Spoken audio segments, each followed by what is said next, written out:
Je suis content de vous voir sur ce salon et que vous voyez un autre aspect du Marc Rugot, auteur de pédagogie que vous connaissiez, qui est le Marc Rugot, pilote de belles réalisations industrielles. J'ai eu beaucoup de chance de pouvoir manager ce projet, beaucoup de chance que le CNES nous ait fait confiance. Il ne le regrette pas maintenant puisqu'il est exposé partout en France et même à l'étranger, ce rover, ce qui permet aux scientifiques d'expliquer ce qu'on va faire aujourd'hui sur Mars. Et ça a été un travail de coordination de plus de 16 lycées de l'Académie de Toulouse, 6 spécialités de techniciens supérieurs industriels différentes. Tout ça participe de la même passion, du même engagement pour l'enseignement technologique industriel. Et donc on peut passer à l'engin. Qu'est-ce qu'on peut dire? Alors cet engin, c'est la réplique à l'échelle 1 du rover que la NASA va envoyer sur Mars. Le lancement est prévu le 25 novembre 2011. Il était prévu au départ au mois d'octobre 2009, mais il y a eu un peu de retard de leur part. C'est un engin qui a 6 roues motrices et directrices, qui fait près de 900 kg et qui embarque 100 kg de science, ce qu'ils appellent science, c'est-à-dire d'expériences scientifiques, dont 2 expériences françaises sur les 10 et 2 expériences majeures qui, on n'est pas peu fiers, sont toutes 2 toulousaines de labo toulousain, et en particulier celle qui est portée par le mât ici, qui est une caméra chimique qui permet de faire de l'analyse de la composition des roches à distance, c'est-à-dire jusqu'à 7-8 mètres de distance. On bombarde la roche avec un faisceau laser de puissance et ce qui génère un plasma dont on analyse le spectre lumineux pour déterminer la composition des roches. Donc c'est le chercheur Sylvestre Mauriste qui est responsable de cette expérience, qui m'avait par le plus grand des hasards approché et qui avait sollicité la réalisation d'une maquette. Le projet est parti de là le 25 avril 2007. Et puis on a exposé au Salon du Bourget en juin 2009 et il y a 2 générations de promotions successives d'étudiants de BTS qui ont passé leur BTS sur cette réalisation. Piloté à partir d'un PDA là. En Wi-Fi. Développé par les BTS Iris de l'IMERAC. De l'IMERAC, ouais. C'est ce que voient les caméras du mât. Donc on reçoit des trames qui visualisent ce que voient les caméras du mât par Wi-Fi. Donc là, on a une interface. Alors je vais essayer de... Voilà. Là on a une interface qui va apparaître, qui permet de piloter le rover. Voilà.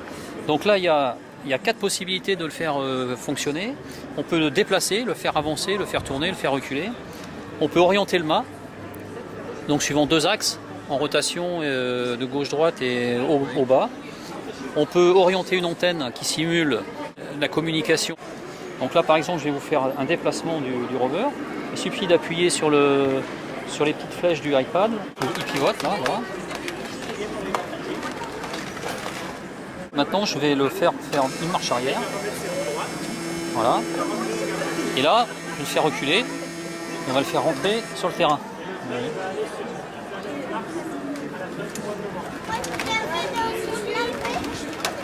Tout ça, c'est les étudiants qui l'ont fait. Le pilotage et tout, là, ça a été fait par les étudiants.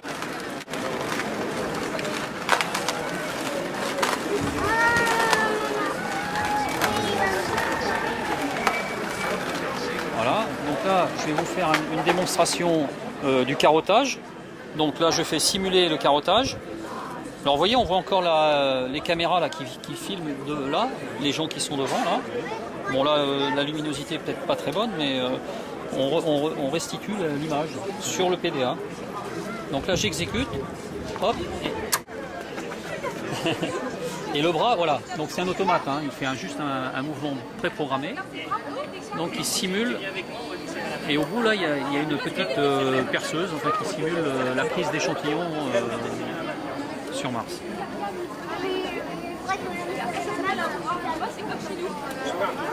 Il va amener sa main.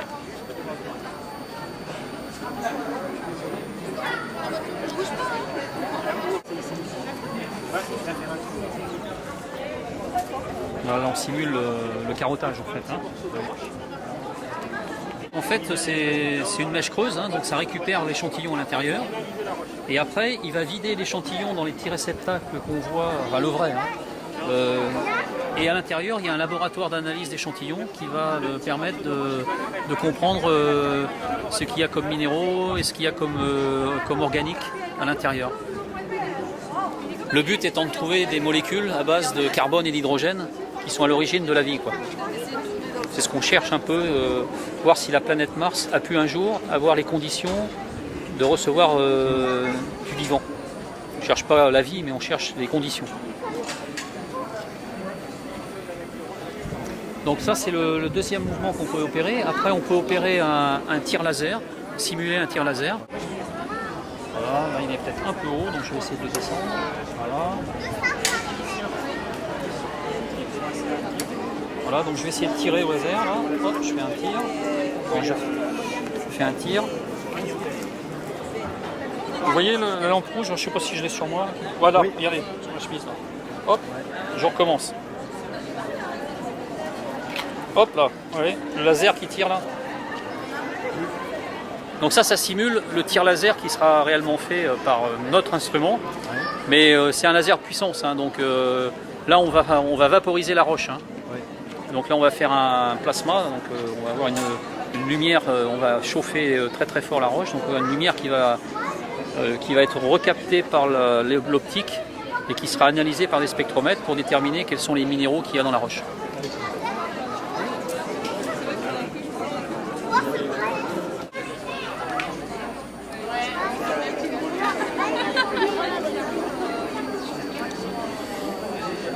Donc là voilà, il revient à sa position initiale. Donc il faut savoir quand même que ce rover il a été terminé en mai 2009 et depuis mai 2009 on l'emmène dans beaucoup d'expositions et il est robuste. Hein. Ça veut dire qu'on a eu très très peu de pannes, hein, si ce n'est que des fois des câbles qui se déconnectent parce qu'on le transporte donc il y a des vibrations, mais bon c'est rien, donc c'est un rover robuste fait par des étudiants, des techniciens qui ont maîtrisé leur sujet, quoi.